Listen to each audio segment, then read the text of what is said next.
It's a funny thing. After the fall of communism, everybody in the world agreed that socialism was a failure. Everybody in the world, more or less, agreed that capitalism was a success. And every capitalist country in the world apparently deduced from that that what the West needed was more socialism.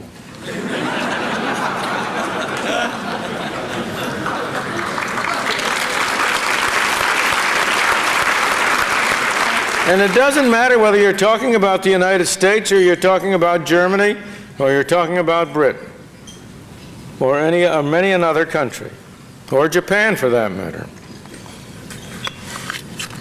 But that's obviously absurd.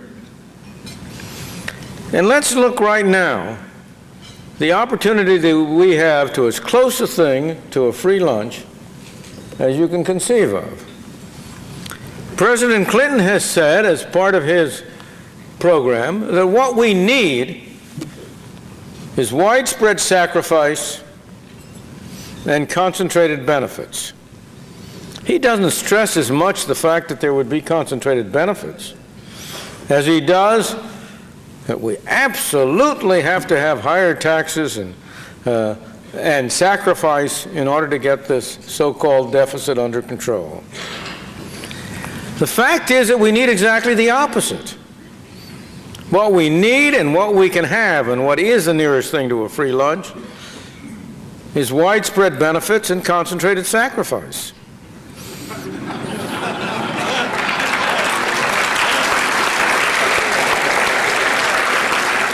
It's not a wholly free lunch, but it's close to it. Let me give you a few examples.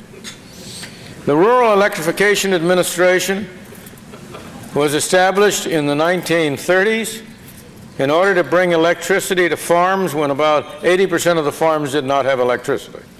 We now have 100% of the farms have electricity. They shifted to telephone service. Now 100% of the farms have telephone service. And the Rural Electrification Administration keeps on going merrily. Suppose you just abolish the REA.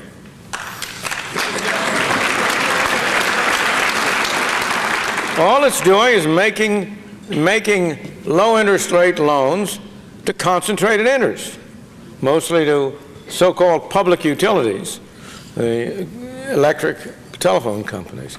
The people of the United States would be better off. They'd save a lot of money. It could be used for tax reduction. But not only would they be better off, who would be hurt? A handful of people who deserve to be hurt. They have been living high on the hog. They have been getting government subsidies at the expense of the rest of the population. I call that pretty nearly a free lunch. Let me give you another example. This illustrates Parkinson's law. In agriculture, in 1945, there were 10 million people employed on farms. 10 million, both either family or hired workers. And the Department of Agriculture had 80,000 employees. In 1992, there are 3 million people employed on farms, and the Department of Agriculture has 122,000 employees. If we take the part of it that's most specifically agricultural, the money that is classified as being spent for the stabilization of farm prices and farm incomes, we were spending $1,500 in 92 prices adjusted for inflation. We were spending $1,500 per person employed in 1950 and $5,500 in 1990. Now suppose we just abolish that program completely. Most consumers in the United States would benefit. Food would be cheaper. There'd be less of their tax money going to encourage farmers to produce goods to be stored in warehouses to be destroyed and given away. Isn't that almost a free lunch? Not even the farmers who get these monies now would really be as badly off as they think they would be, because most of the money they get They just spend on producing things they shouldn't be producing, buying fertilizer they shouldn't be fertilizing, and so on down the line. So we have a free lunch there. And you can keep on going. There's hardly an item in the budget which does not offer such an opportunity. It is said, what the liberals will tell you about this, what the Clinton people will tell you, is that, well, all of those things are there because the people want the goodies, but they're just too stingy to pay for them. That's utter nonsense. The people don't want these goodies. Suppose you put up to a referendum of the American people a simple proposition. You buy sugar, and you have two choices. We can set up things so you buy sugar that is produced out of beets grown on American farms, and cane sugar in American farms, and so on. Or you can get the sugar from El Salvador or Philippines or somewhere else.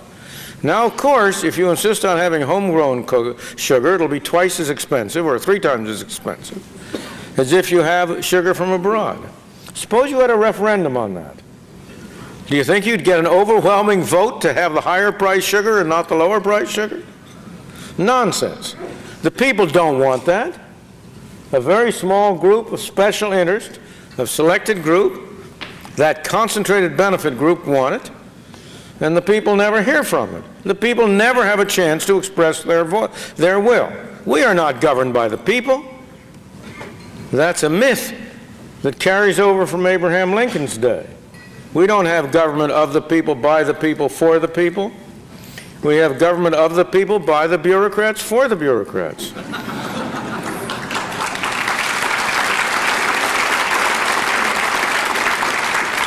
Again, let me take another myth. President Clinton says that he's the agent of change. Without asking what kind of change and whether it's good change or bad change, but leave that aside for a moment. That simply is, in the economic area for the moment, that's false. And the reason why he gets away with it is because of the great mistake of talking about the 12 Reagan-Bush years as if they were one period. They weren't.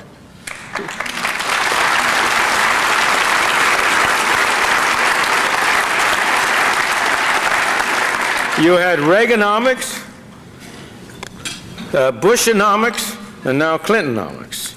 Reaganomics had 4 simple principles: lower marginal tax rates, less regulation, restrained government spending, a monetary policy devoted to stable prices, non-inflationary monetary policy.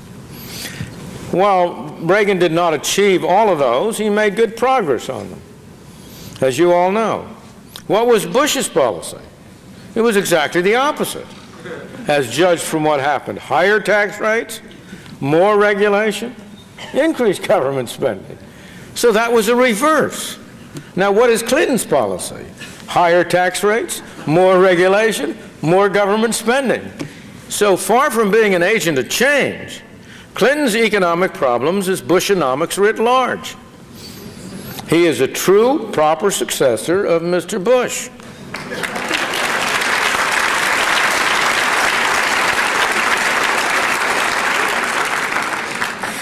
We know what the results of reverse Reaganomics were. I hope we don't see the results of Bushonomics writ large. On a more fundamental level, if we get below this immediate surface, our present problems, both economic and non-economic, arise mainly from the drastic change that has occurred in my lifetime and in the lifetime of many of you here about the relative importance of 2 markets, 2 different markets, for determining who gets what, when, where, and how. We have 2 such markets. We have the economic market operating under the incentive of profit. And we have the political market operating under the incentive of power. And what has happened in my lifetime was that the relative importance of the economic market has declined in terms of the fraction of the country's resources that it is able to use, and the importance of the government market, of the political market, has greatly expanded. To summarize, but I want to go on at a little greater length, but to say in advance, what we have been doing in my lifetime is to be starving the market that has been working and to be feeding the market that has been failing.